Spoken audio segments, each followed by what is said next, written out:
सुरेखा खूप घाबरली होती. तेवढा तिचा जय पळत वरती आला आणि अचानक जोरजोरात रडू लागला. तिला कळेच ना की काय करावं. ती त्याला खाली घेऊन गेली. त्याला खाऊ घालू लागली. पण त्याचं रडणं थांबतच नव्हतं.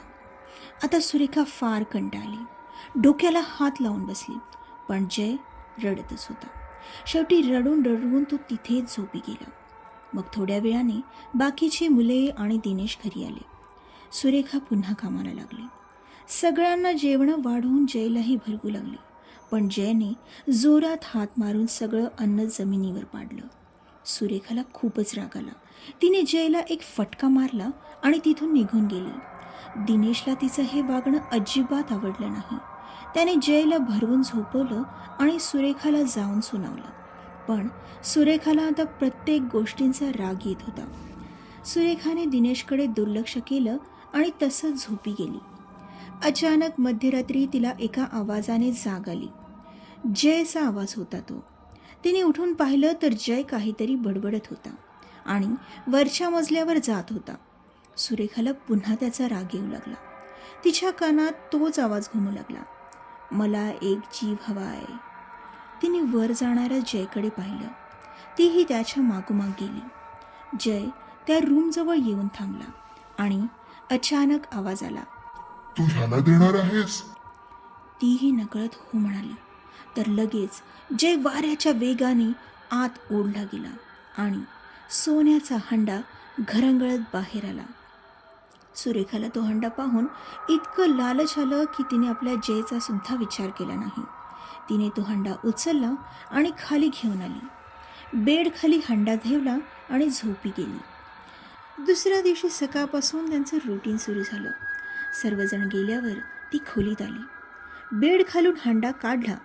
त्यातून 2 नाणी बाजूला ठेवली आणि बाकीची सर्व नाणी कपाटात लपवून ठेवली आणि हंडा परत वरती नेऊन ठेवला. ती 2 नाणी नेऊन शहरातल्या बाजारात विकली. त्यांचे एवढे जास्त पैसे आले की तिला मोजायचं कळेना.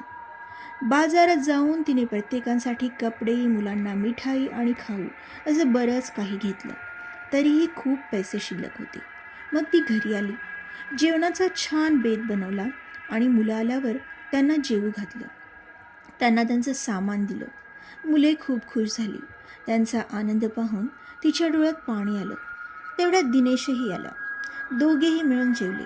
मग सुरेखाने जे सामान आणलं होतं त्याबद्दल त्याने विचारलं तर सुरेखाने तिला ऑर्डर जास्त मिळाली हे सांगितलं. दिनेशलाही आनंद झाला. मग ती झोपी गेली. मध्यरात्री अचानक तिला तिच्या मुलीचा रडण्याचा आवाज आला. दिनेशही उठून बसला. दोघेही मुलांकडे गेले. पाहतात तर काय, त्यांची मुलगी मीनाच्या तोंडून रक्त पडत होतं आणि ती त्रासाने ओरडत होती. काय झालं हे दोघांनाही कळेना. अचानक मीनाचे दात पडू लागले आणि ती रडता रडताच धाडकन जमिनीवर कोसळली. सुरेखा तिला उठवू लागली पण ती हलली नाही. दिनेशने डॉक्टरांना बोलावून आणलं. त्याने तिला तपासलं आणि मृत घोषित केलं. दोघांच्याही पायाखालची जमीन सरकली. दोघेही धाय मोकलून रडू लागले.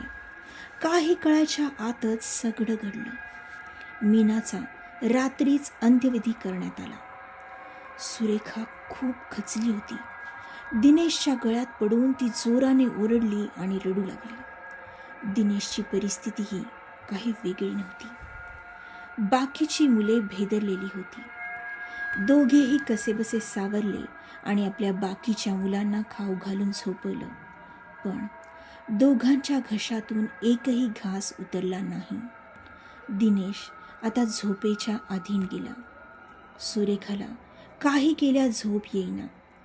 सगळेजण हॉलमध्येच झोपलेले होते. सुरेखा अजूनही अश्रू गाळत होती.